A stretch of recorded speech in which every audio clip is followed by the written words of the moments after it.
नमस्कार साथियों, स्वागत है आपका आपके अपने YouTube channel geography bye Anil नागर सर पर। साथियों, हम लोग बात कर रहे थे महासागरों के विषय में, और महासागरों में हम प्रशांत महासागर और अटलांटिक महासागर के विषय में बातें कर चुके थे। आज हम बात करते हैं हिंद महासागर के विषय में। और ये जो हिंद महासागर है, इसकी सामान्य बातों पर बात करें तो आपको पता है, हिंद महासागर के क्षेत्रफल के विषय में बात की जाए तो यह 7.05 करोड़ वर्ग किलोमीटर क्षेत्रफल पर फैला हुआ है, जो संपूर्ण जलमंडल का, किसका, जलमंडल का लगभग 20% भाग रखता है। वहीं इस महासागर की औसत गहराई के बारे में बात करें तो इसकी गहराई लगभग 7,641 मीटर है, और इस प्रकार यह विश्व का तीसरा सबसे बड़ा और दूसरा सबसे गहरा महासागर है। ठीक है। आकार के विषय में बात की जाए तो इसका जो आकार आपको मिलता है वो कैसा मिलता है, तो आपका आंसर होगा अंग्रेजी के अक्षर अक्षर एम के समान। कैसा मिलता है इसका आकार, अंग्रेजी के अक्षर एम के समान इस महासागर का आकार आपको मिल जाता है। तो इसकी अवस्थिति के विषय में बात करें तो प्रशांत महासागर के उत्तर में साथियों आपको मिलता है एशिया। उत्तर में तो कौन सा है, एशिया महाद्वीप। वहीं दक्षिण में अगर बात करते हैं तो दक्षिण में हम लोगों को मिलता है दक्षिणी महासागर। दक्षिणी महासागर पूर्व में है इसके पूर्वी द्वीप समूह व ऑस्ट्रेलिया ऑस्ट्रेलिया महाद्वीप। और पश्चिम में अगर बात करते हैं तो पश्चिम में मिलने वाला है आपको अफ्रीका महाद्वीप। कौन सा महाद्वीप है, अफ्रीका महाद्वीप। ठीक है। तो ये तो थी इस महाद्वीप के विषय में सामान्य जानकारियाँ। बात करते हैं हिंद महासागर के प्रमुख द्वीपों के बारे में। तो यहाँ स्थित द्वीपों में अगर बात करते हैं तो एक द्वीप द्वीप तो साथियों आपको ये दिखाई दे रहा है, इसी द्वीप को कहा जाता है मेडागास्कर द्वीप। क्या कहा जाता है, मेडागास्कर द्वीप। और मेडागास्कर मेडागास्कर द्वीप जिसकी लोकेशन आप देख सकते हो अफ्रीका महाद्वीप के दक्षिण पूर्वी भाग में स्थित है। यह हिंद महासागर का जहां सबसे बड़ा द्वीप है, वहीं अफ्रीका का सबसे बड़ा द्वीपीय देश भी है। ठीक है। तो हिंद महासागर का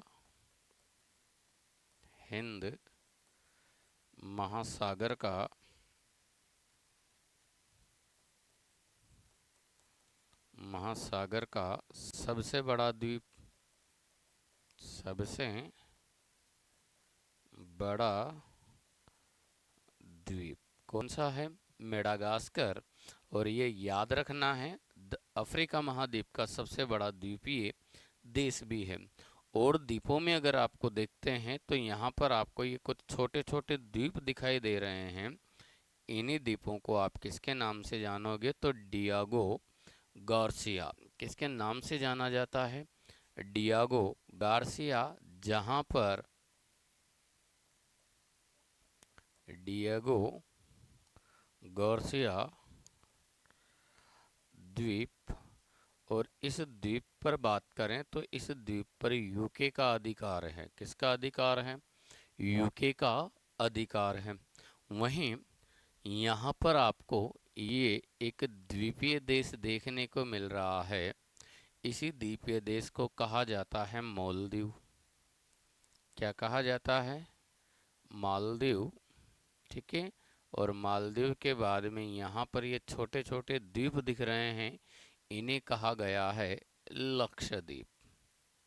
किसके नाम से जाना जाता है? लक्षद्वीप। और इन दोनों ही द्वीपों के विषय में बात करें तो यह हिंद महासागर में अवस्थित प्रवाल भित्तियों से निर्मित द्वीप है। प्रवाल भित्तियों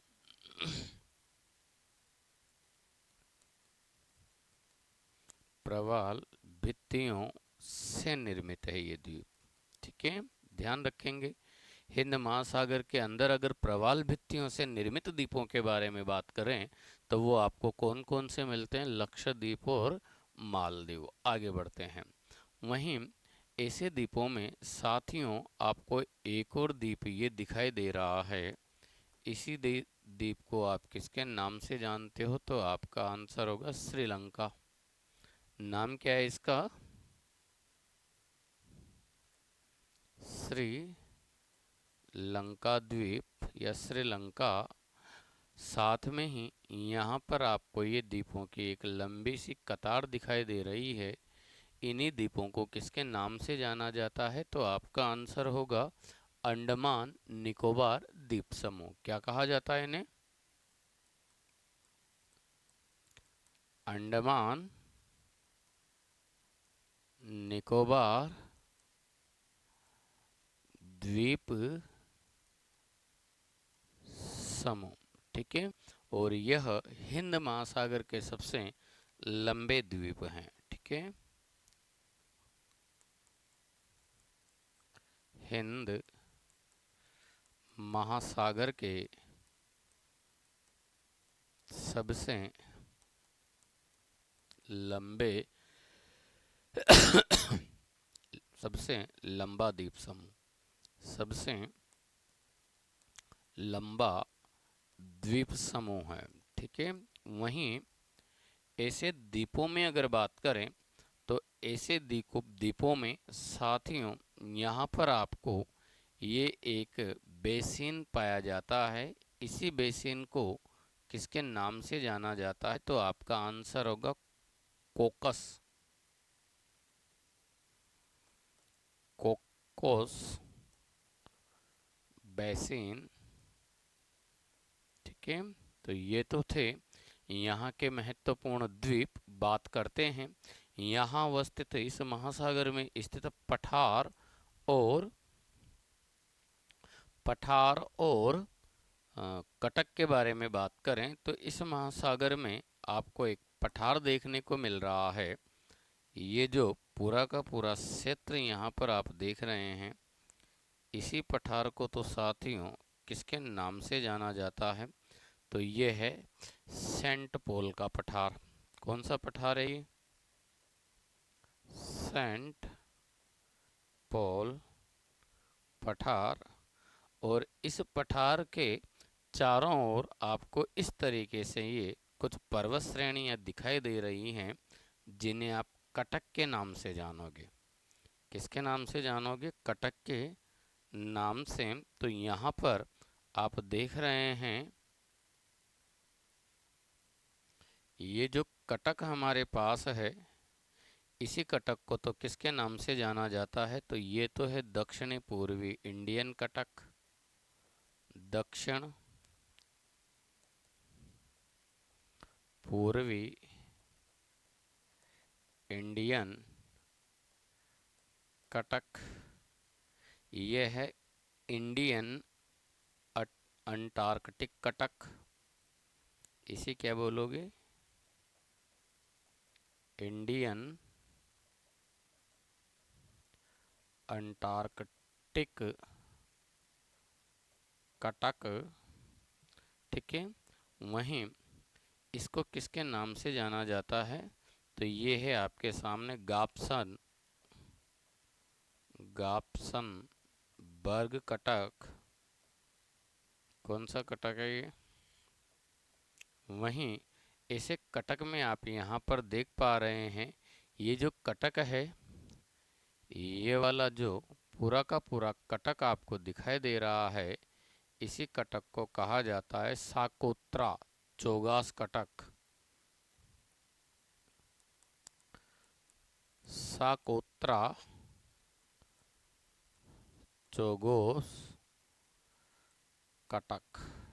ठीक है, तो ये तो थे इस महासागर के अंदर स्थित कटक और पठार।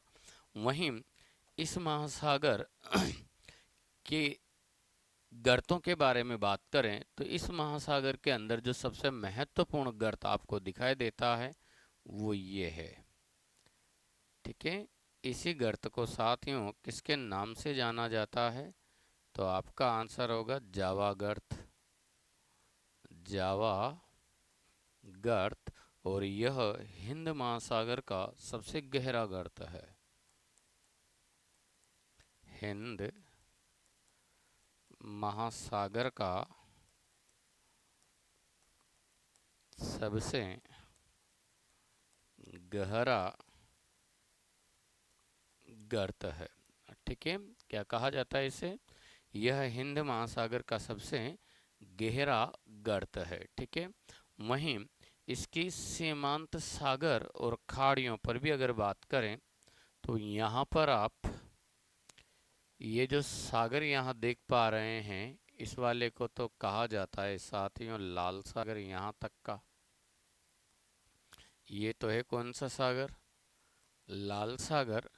वहीं लाल सागर के बाद में ये जो पूरी की पूरी खाड़ी आपको यहाँ से यहाँ तक दिखाई दे रही है, इसी खाड़ी को कहा जाता है अदन की खाड़ी। ये है अदन की खाड़ी। आगे बढ़ते हैं। इस हिंद महासागर का उत्तरी वाला ये जो पूरा का पूरा हिस्सा है इसे बोला जाता है अरब सागर, और अरब सागर के बाद में ये जो खाड़ी दिखाई दे रही है इसी खाड़ी को कहा जाता है पारस की खाड़ी। ये तो है कौन सी?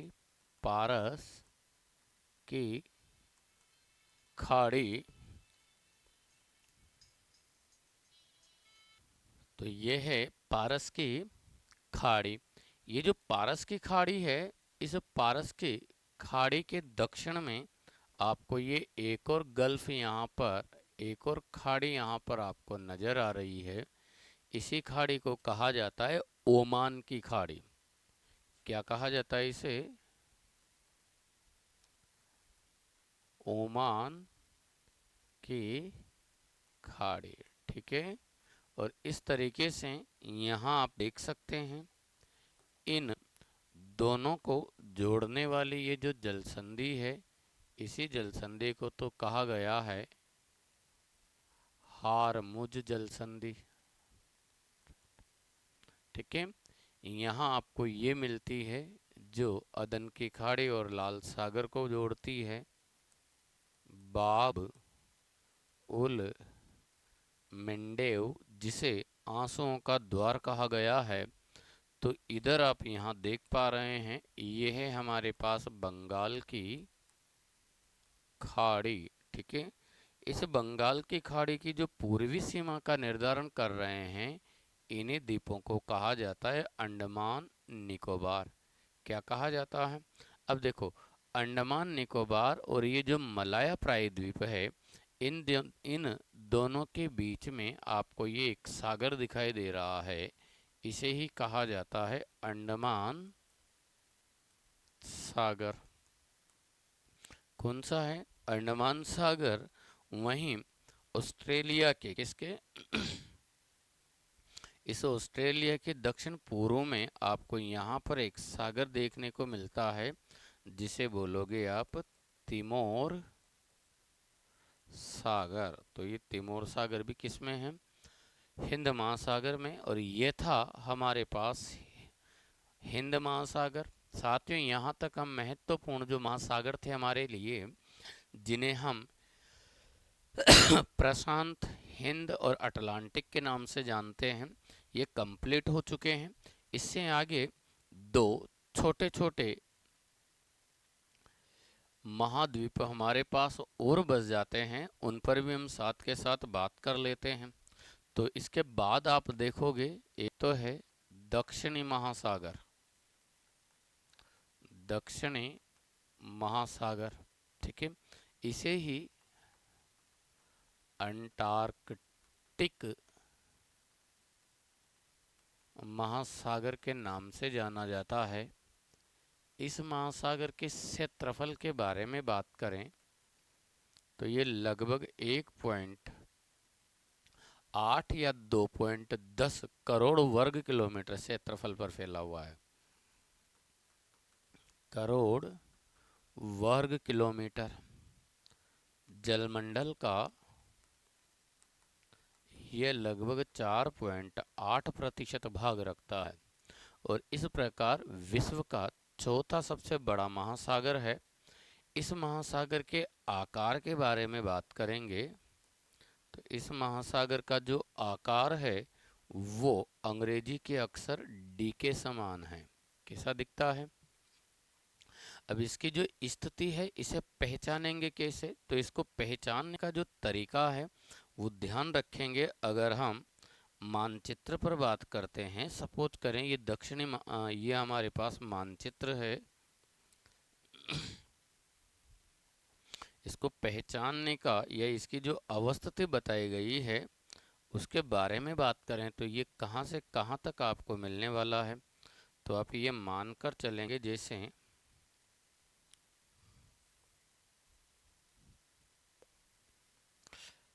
यहाँ हमें ये एक विश्व का मानचित्र मिल जाता है।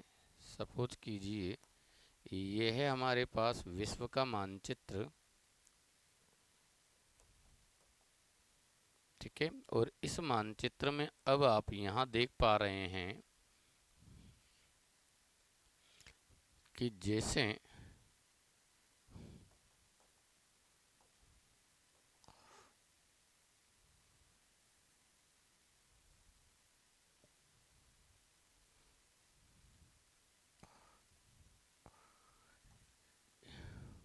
ये है भूमध्य रेखा। कौन सी रेखा है? अब इस भूमध्य रेखा से आपको पता है यहाँ पर तो हमें यह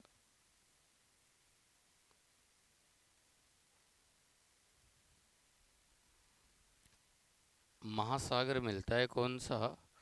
अंटार्कटिका। कौन सा मिलता है? अंटार्कटिका। और जब इस अंटार्कटिका और ये जो महाद्वीप है दक्षिणी गोलार्ध में, इनमें 60 डिग्री, कितने डिग्री? 60 डिग्री दक्षिणी अक्षांश। तो ये मानकर चलिएगा आप 60 डिग्री दक्षिणी अक्षांश के बीच में ये जो पूरा का पूरा महासागर अब आपको दिखाई देगा, इसे ही बोला जाता है अंटार्कटिक महासागर। दोस्तों पृथ्वी आपको पता है कैसी है? गोलाकार है। और जब आप इसे गोल करोगे तो यह आपको दक्षिण गोलार्ध में कुछ इस तरीके का प्रतीत होता हुआ दिखाई देगा।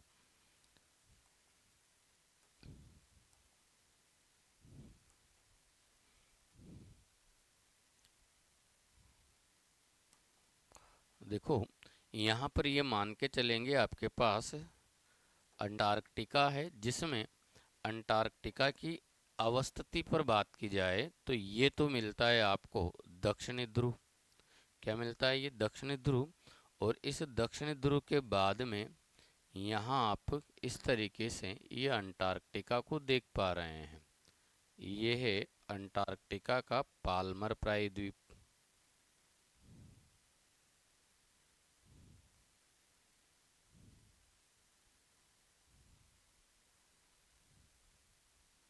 तो इस तरीके से हम यहाँ पर ये जो महाद्वीप देख रहे हैं, इसी महाद्वीप को साथियों किसके नाम से जाना जाता है? तो आपका आंसर होगा ये है अंटार्कटिका।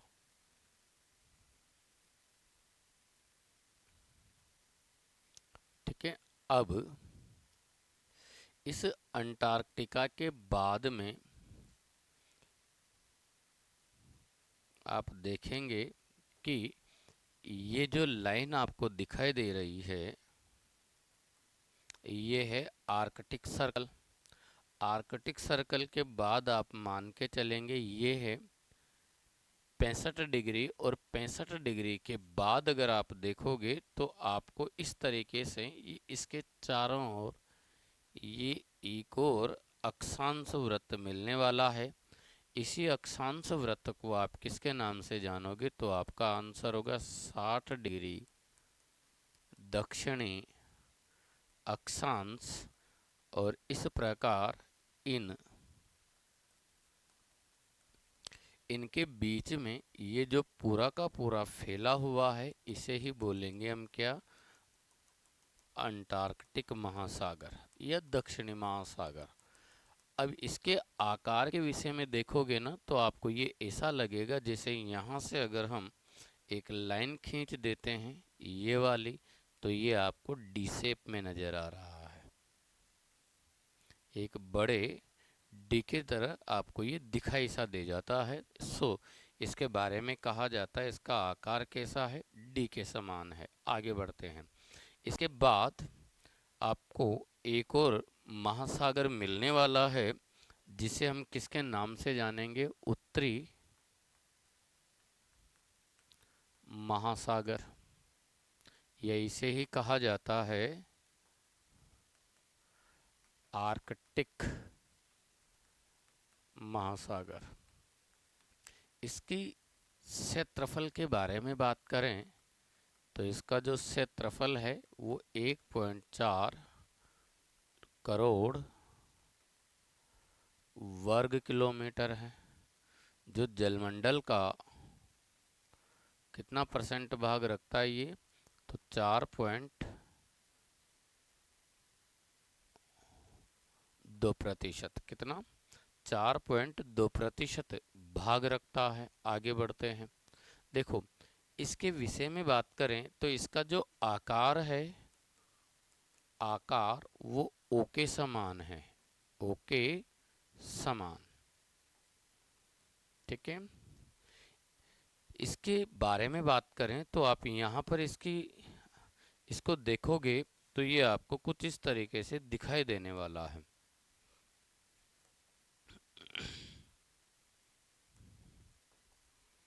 ये देख सकते हैं, ये है आपके पास आर्कटिक, और इसमें ये है आपके पास उत्तरी ध्रुव। ठीक है। ये चारों ओर इसके महाद्वीप हैं, और थोड़ा सा इसका ये वाला जो हिस्सा है, ये वाला हिस्सा ही अटलांटिक महासागर से जुड़ा हुआ है। ठीक है। तो वहीं इसका ये वाला जो हिस्सा है, ये बेरिंग सागर द्वारा प्रशांत से जुड़ा हुआ है। किससे जुड़ा हुआ है, प्रशांत से। ठीक है। वहीं इसके सीमांत सागर के बारे में बात करें, हालांकि ये सारी चीजें हम पढ़ चुके थे, तो यहाँ पर ये मिल रहा है आपको कारा सागर। कौन सा, कारा सागर, जो एशिया महाद्वीप के उत्तर में है। वहीं यहाँ पर ये मिलता है आपको लेप्टिव सागर, इसको भी हमने पढ़ा था। लेप्टिव सागर के बाद में अगर बात करते हैं तो ये जो पूरा का पूरा यहाँ से यहाँ तक मिल रहा है, इसे बोला जाता है पूर्वी साइबेरियन सागर। और ये है जो चुक्की सागर, बेरिंग जल संधि इसी चुक्की सागर से जुड़ती है। ठीक है। ये कनाडा के उत्तर में, जिसमें मैकेंजी नदी मुहाना बना रही थी, इसी को कहा जाता है ब्यूफोर्ट सागर। ब्यूफोर्ट सागर। ठीक है। और इस तरीके से इसके आकार के विषय में आप देख सकते हो, इसका आकार लगभग कैसा दिखाई दे रहा है, ओ के समान। ठीक है। वहीं इस महासागर के विषय में बात करें तो आप समझ सकते हैं कि इस महासागर का जो जुड़ाव है वो महासागरों के साथ कम है अपितु महाद्वीपों के साथ अधिक है। अब इसका फायदा क्या है कि महाद्वीपों के साथ होने के कारण इन महाद्वीपों से नदियां निकल निकल कर इस तरीके से इसमें मुहाना बनाती है, और जब इसमें मुहाना अधिक बनाती है नदियां, इसका मतलब इसके अंदर मीठा जल अधिक आकर मिलता है की तुलना में, और साथ में यहाँ तापमान कम होने के कारण वाष्पीकरण कम होता है। तो वाष्पीकरण की दर तो कम है, साथ में मीठा जल अधिक मिलता है, सो यह विश्व का सबसे कम खारा, ठीक है, यह विश्व का सबसे कम क्या है साहब, खारा महासागर है। तो जहाँ ये विश्व का सबसे कम खारा है, वहीं विश्व का सबसे कम गहरा भी है। सबसे उथला व सबसे कम खारा महासागर, ठीक है। ये हुए साथियों हमारे महाद्वीप और महासागर, जो कि हम लोग कंप्लीट चर्चाएं कर चुके हैं। यह श्रृंखला न केवल सेकंड ग्रेड के लिए ही अपितु ध्यान रखना यह आपको आरएस और एसआई के एग्जाम में भी सपोर्ट करेगी। जो साथी पुलिस कांस्टेबल की तैयारी कर रहे हैं उनके भारत और विश्व भूगोल का एक छोटा सा हिस्सा दिया गया है, उसमें भी ये श्रृंखला उनके काम आने वाली है। साथियों हमने इस श्रृंखला के माध्यम से अपने हिस्से के तमाम प्रयास किए हैं, ठीक है। बाकी आपको भी अगर ये चीज़ें पसंद आई है, ये श्रृंखला पसंद आई है, तो हमें सपोर्ट करें, हमें साहस दें और हमारे इस चैनल को सब्सक्राइब करें, अपने साथियों के साथ शेयर करें, ठीक है। बाकी अगर आप इसी तरीके की और भी कोई इन्फॉर्मेटिव वीडियोस टॉपिक पढ़ना चाहते हो, तो आप इस विषय पर हमारे जो आपके ज्योग्राफी बाय अनिल नागर सर का जो हेल्पलाइन नंबर है उस पर आप मैसेज छोड़ सकते हो। हमारे टेलीग्राम चैनल से आप जुड़े रहें, हमारे व्हाट्सअप चैनल से आप जुड़े रहें, साथ में ही हमारे फेसबुक और इंस्टाग्राम पेज को फॉलो करें। वहाँ पर भी हम इस तरह की बहुत सारे आपके लिए इन्फॉर्मेटिव चीज़ें और ट्रिक के माध्यम से बहुत सारी चीज़ों को हम वहाँ पर बताते हैं। कई सारे ऐसे सवाल हैं जो मैं बनाकर अपने टेलीग्राम चैनल पर डालता हूं, तो वहां से आप उन क्वेश्चंस को अटेम्प्ट कर सकते हैं। आपको ये श्रृंखला कैसी लगी हमें ज़रूर इस चीज़ के बारे में बताइएगा। कमेंट बॉक्स में आप इसके लिए लिंक जो कमेंट बॉक्स है उसमें आप अपने विचार प्रकट कर सकते हो। साथियों आज के लिए इतना ही, और हम आज इस श्रृंखला को यहीं पर समाप्त करते हैं। धन्यवाद।